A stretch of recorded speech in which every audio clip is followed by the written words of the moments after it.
এখানে খুব সুন্দর আমরুলি শাক হয়েছে।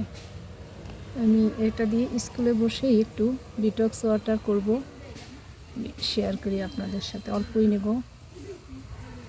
এই আমরুলি শাকটা বেশ টক টক লাগে।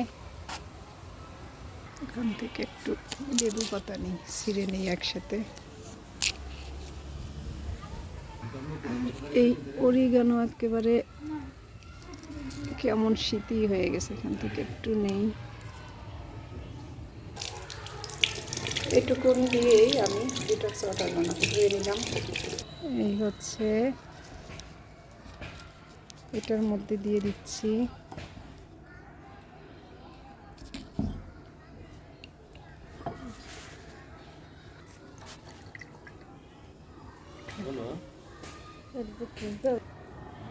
যে